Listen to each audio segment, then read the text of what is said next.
جب ہم فیصلہ اپنی مرضی کا مانگتے، بھائی جب تو مالک کا غلام ہے، بندہ ہے، تو پھر دکھ کس چیز کا نام ہے؟ کسی درویش نے کہا تھا دکھ کس چیز کا نام ہے کہ اللہ کی مرضی اور ہے اور تیرا ارادہ اور ہے۔ تو کہتا ہے بات اس طرح بنے جس طرح میں چاہتا ہوں، اور رب کہتا ہے نہیں میں نے فیصلہ کر لیا، پھر تو دکھی ہوتا ہے۔ سکھی بھلا کون ہوتا ہے؟ جو رب کر دے وہ کہے بالکل ٹھیک ہے، وہ کہے بالکل۔ اور قرآن مجید نے اسے بیان کیا، رضی اللہ عنہم ورضوا عنہ۔ یہ کربلا کا دوسرا پہلو، ایک پہلو مشقت جدوجہد، ایک پہلو یہ کہ رضی اللہ عنہم ورضوا عنہ۔ اللہ کہتا ہے میرے بندوں کی شان یہ ہے کہ اللہ ان سے راضی ہے اور وہ اللہ سے راضی ہے۔ اللہ ان سے راضی ہے اور وہ بھی راضی ہے اللہ سے۔ اللہ نے جہاں رکھا ہے وہ اللہ سے، ایک پہلو یہ ہے کہ اللہ راضی ہو جائے، ایک پہلو یہ ہے کہ بندہ راضی ہو جائے۔ رب فرماتا ہے ذالک الفوز العظیم، وہ اللہ سے راضی، اللہ ان سے راضی، یہ بہت بڑی کامیابی ہے۔ امام محمد غزالی رحمت اللہ علیہ سے کسی نے کہا تھا زیادہ مشکل کیا ہے، اللہ کا راضی ہونا کہ بندے کا؟ تو امام صاحب فرمانے لگے رب تو مہربان ہی بڑا ہے، بڑی جلدی راضی ہو جاتا ہے۔ تو صرف آنسو بہائے سچی توبہ کے مالک راضی ہے۔ کسی غریب کی مدد کر دے اخلاص سے، اللہ راضی ہے۔ اللہ تو جلدی راضی ہو جاتا ہے، مشکل یہ ہے کہ بندہ نہیں راضی ہوتا۔ یہ اس نے ہر روز ایک نئی امید لگائی ہوئی ہے، ہر روز اس کا نیا رنگ ہے، یہ راضی نہیں ہوتا۔ حضرت موسیٰ علیہ السلام نے اللہ کی بارگاہ میں عرض کی مالک میری قوم یہ عرض کرتی ہے کہ تو بتا تو ہم سے کیسے راضی ہوگا۔ حضرت موسیٰ اپنی قوم کی عرض لے کر مالک کی بارگاہ میں کوہ طور پہ حاضر ہے۔ او یارو اسے دل کی تختی پہ لکھ لینا۔ عرض کی مالک میری قوم کہتی ہے رب کریم کے حضور عرض کرے کہ ہمیں بتائے ہمارا رب ہم سے کیسے راضی ہوگا۔ تو حضرت کلیم کہتے ہیں جب رب کی بارگاہ میں عرض کیا تو مالک نے فرمایا ان سے جا کے کہو وہ مجھ سے راضی ہو جائیں، بس وہ راضی ہو جائے میں بھی ان سے راضی ہو جاؤں۔ حسین سب سے لاڈلے تھے، حسن کی بھی کیا بات ہے، امام علی مقام کی کیا بات، اور امام حسین سب کے لاڈلے تھے۔ لیکن جب امتحان دینے کی باری کربلا میں آئی وہ اکیلے کھڑے تھے، نہ پشت پر نانا، نہ ہاتھ میں شیر خدا کی انگلی، نہ پلٹ کے جا کے ماں کے پلو میں چھپنے کا موقع، نہ حسن موجود ہے کہ بڑے بھائی سے مشورہ لے لیا جائے، کوئی نہیں۔ یہ کون ہے اٹا ہوا غبار میں اٹا ہوا؟ یہ نبی کا نور عین ہے، یہ بال یقین حسین ہے اکیلے، اور باقی جتنے تھے وہ سارے چھوٹے تھے۔ بڑا مشکل کام ہو جاتا ہے جب آپ سب سے بڑے ہو جائیں اور صرف آپ کو تسلی دینی ہے، صرف آپ کو دوسروں کو سنبھالنا ہے، وہ بڑا مشکل مرحلہ ہوتا ہے۔ لیکن امام حسین نے اس مشکل مرحلے کو اس طرح گزارا کہ وہ پڑے تھے نا، بس اتنا کہوں گا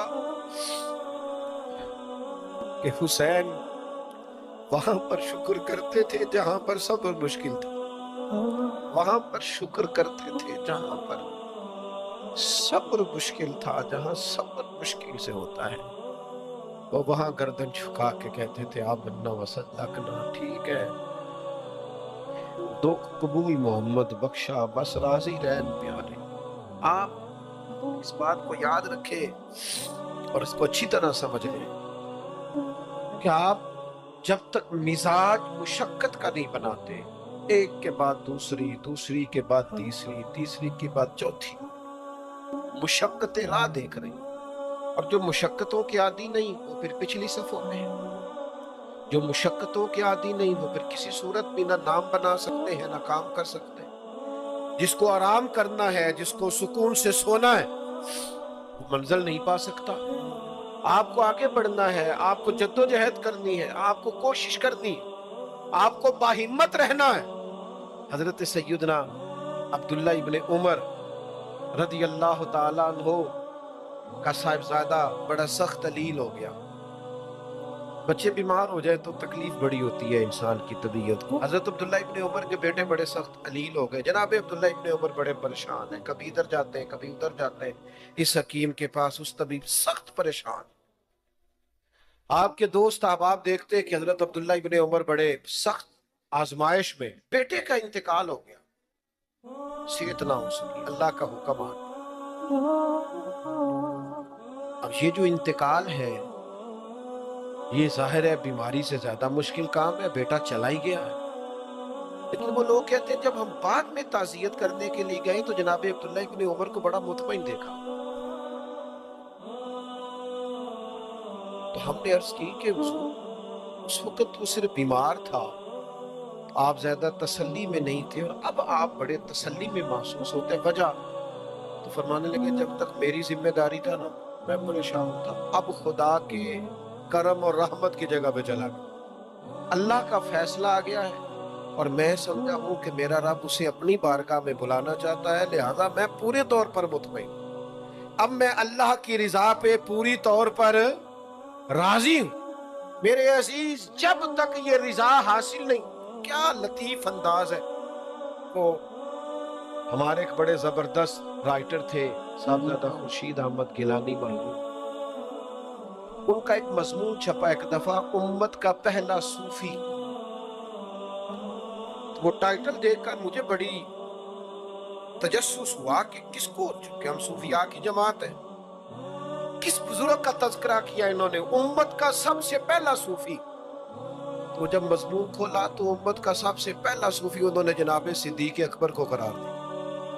فرمایا یہ پہلے درویش ہے اس امت کے، حضرت ابو بکر صدیق. حضرت ابو بکر صدیق علیل ہو گئے، بیمار ہو گئے، تو یہ دیکھیے ذرا ان کا انداز تصوف. یار دوست پتہ لینے گئے تو ایک روٹین ہوتی ہے نا، جب لوگ تیمارداری کرنے جاتے ہیں تو کہتے ہیں کسی ڈاکٹر کو دکھایا ہے.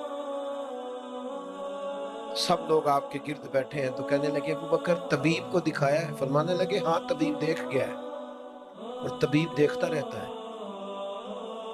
تو کہا پھر طبیب نے کیا کہا ہے؟ کہنے لگے طبیب نے کہا فعال لما یرید. طبیب نے کہا ہے بھئی جو میں چاہتا ہوں نا وہ میں کر دیا کرتا ہوں، جو میرا ارادہ ہوتا ہے پھر وہ میں کر دیتا ہوں. وہ طبیب مجھے کہہ گیا ہے، لہذا جو اس کا ارادہ ہونا ہے اس نے. اب وہ جو ارد گرد بیٹھے تھے وہ بھی تو صحابہ تھے نا، اس باریک بات کو فوراً سمجھ گئے، کہنے لگے اللہ تجھے جزا عطا کرے. او یارو تھوڑے دن اگر سکھ سے جینا چاہتے ہو تو ایک ہی علاج ہے، ایک مالک کی رضا میں راضی رہو. نہ سمجھ آئے تو پھر کربلا والے امام حسین کی طرف دیکھنا، وہ نانا کے کندھوں پہ تھے پھر بھی بڑے خوش تھے، وہ ماں کی گود میں تھے پھر بھی بڑے خوش تھے، شیر خدا کی باہوں میں تھے پھر بھی بڑے خوش تھے، حسن کے ساتھ سفر حج پہ تو بھی بڑے راضی تھے. اور جس دن رجب کے مہینے میں مدینہ چھوڑ رہے تھے تو اس دن بھی کہہ رہے تھے مالک میں تیری رضا میں راضی ہوں.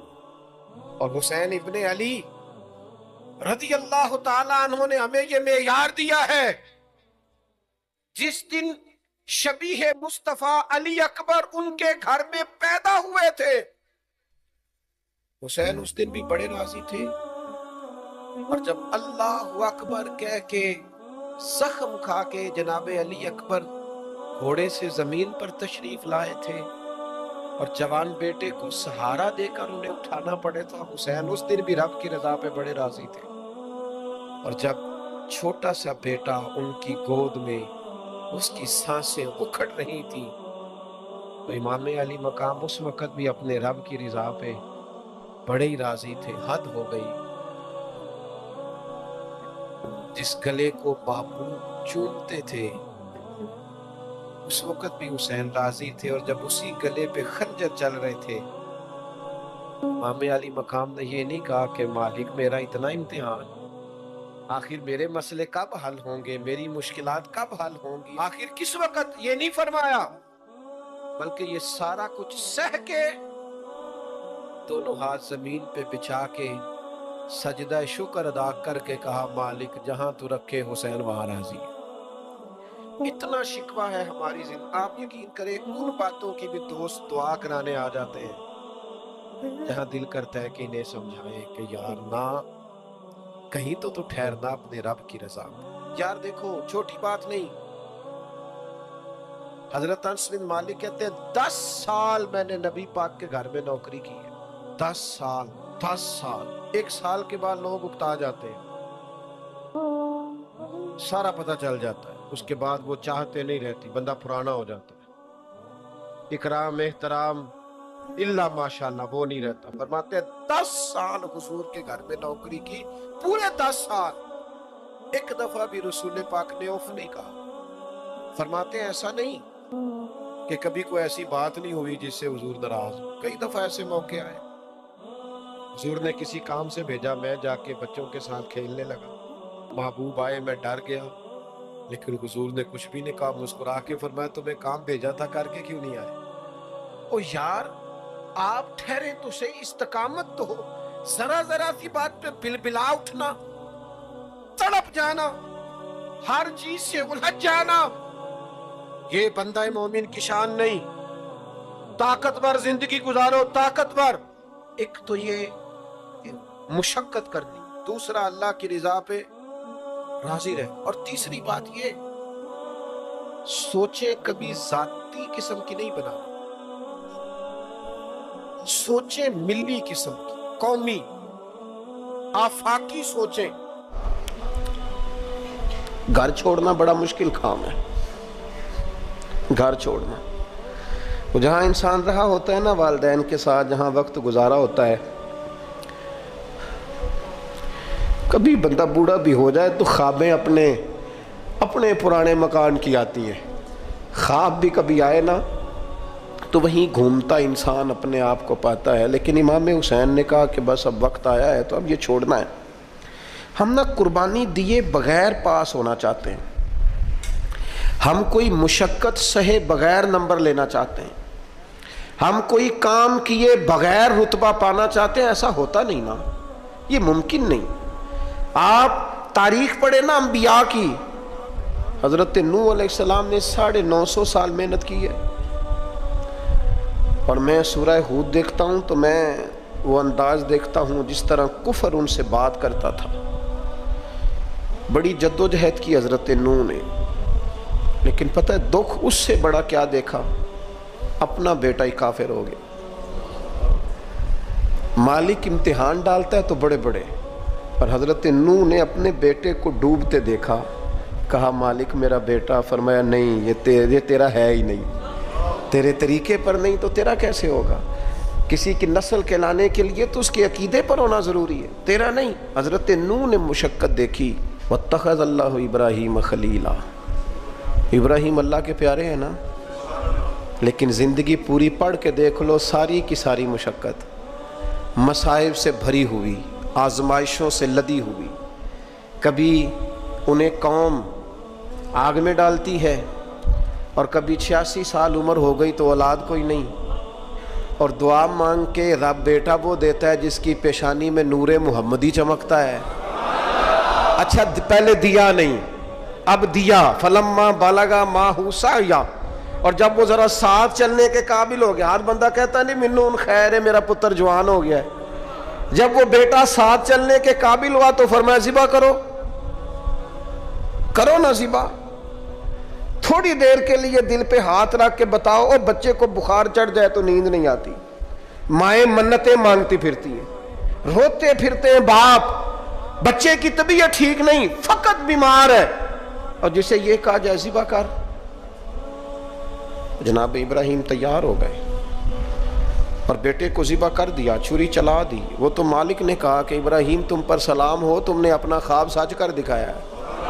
ساری زندگی دیکھیں نا آپ آزمائشوں سے بھری، ادھر آ جائے نا جناب ایوب ہیں، کتنے بیمار ہو گئے، کتنے بیمار ہو گئے، 12 سال گزر گئے طبیعت خراب کو، 8 دن کے بخار میں لوگوں کے شکوے، 12 سال بیت گئے تو قبول محمد بخشا، بس عرض اتنی ہے کہ راضی رہن